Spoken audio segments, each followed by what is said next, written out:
नमस्कार दोस्तों, मैं काफी समय से कह रहा हूं कि भाजपा की हरियाणा की सरकार में पहाड़ माफिया सरकारी दामाद जैसे बन चुके हैं। सच्चाई ये है कि नायब सैनी जी की सरकार में माइन के माफिया की वही हालत है, वही ठाठ बाट हैं जिन्हें खड़ी बोली में कहें तो जो दामाद की होती है।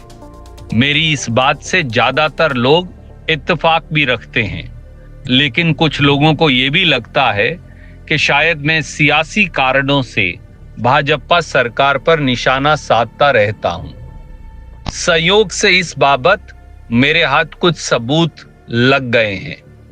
आप इन सबूतों को गौर से देखिए और उसके बाद तय कीजिए कि मेरी बात सच है या फिर मैं केवल सियासी वजहों से नायब सैनी सरकार को भला बुरा कहकर जनता के कटघरे में खड़ा करता हूं।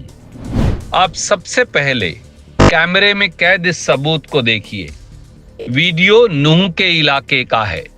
तस्वीरों में जो ट्रक दिख रहा है उसमें अरावली पहाड़ का हिस्सा है। खनन माफिया अरावली पहाड़ को तोड़कर पत्थरों को ट्रक में लाद कर ले जा रहे थे। ट्रक के पीछे पीछे पुलिस की गाड़ी है। पुलिस वाले अपनी गाड़ी से ट्रक का पीछा कर रहे हैं।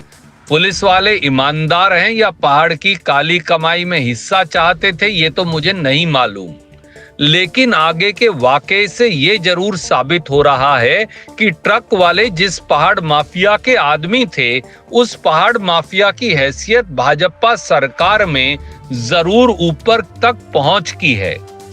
ट्रक वालों को जैसे ही एहसास हुआ कि पुलिस उनके पीछे लगी है, उन्होंने ट्रक का पिछला हिस्सा खोलकर सड़क पर पत्थर गिरा दिए ताकि पुलिस की गाड़ी का रास्ता ब्लॉक हो जाए।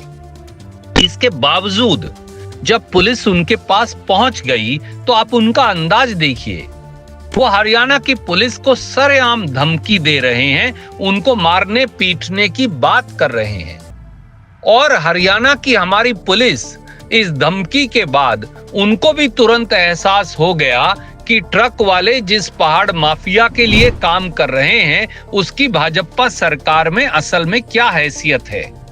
जब उस पहाड़ माफिया के गुर्गे चेले चपाटे वर्दी वाले पुलिस वालों को मारने पीटने की धमकी दे सकते हैं और पुलिस लाइलाज लाचार बनकर खड़ी रहती है, तो वो फिर पहाड़ माफिया क्या क्या कर सकता है इसका अंदाजा आप खुद लगाइए।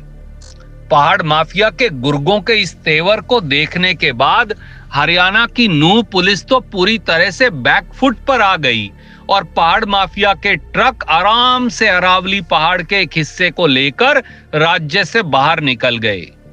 हरियाणा के दोस्तों साथियों, इससे पहले भी मैंने कैमरे में कैद सबूतों के साथ दावा किया है कि कैसे नूह के अंदर पूरा का पूरा पहाड़ गायब हो गया, भिवानी डाडम के अंदर पूरा का पूरा पहाड़ ब्लास्ट से उड़ा दिया गया और कैसे भाजपा के संरक्षण में हरियाणा के नदियों और पहाड़ों को बेहिसाब लूटा जा रहा है। पहाड़ तोड़कर पत्थरों की काला बाजारी की जा रही है। नदियों से रेत निकालकर पूरे देश में बेचा जा रहा है। मैंने इस मामले की शिकायतें होते भी देखा, कई बार सार्वजनिक पटल से उठाया, पर कोई कार्रवाई ना होनी थी ना हुई। मैं अब इस मामले को हरियाणा की जनता के समक्ष रख रहा हूं, क्योंकि लोकतंत्र में जनता की अदालत से बड़ी कोई अदालत नहीं होती है। आपसे मेरा आग्रह है कि मैंने जो कुछ सबूत आपके पास रखे हैं उसके आप एक बार उन्हें गौर से देखिए और फिर फैसला सुनाइए, क्योंकि हरियाणा के पहाड़, हरियाणा की जमीन, हरियाणा की नदियां, उनको लूटने का अख्तियार किसी सरकार को समेत नायब सैनी जी की भाजपा सरकार को नहीं है। फैसला अवश्य सुनाइएगा। आपका हर फैसला रणदीप सिंह सुरजेवाला के सर माथे। नमस्कार, जय हिंद, जय हरियाणा।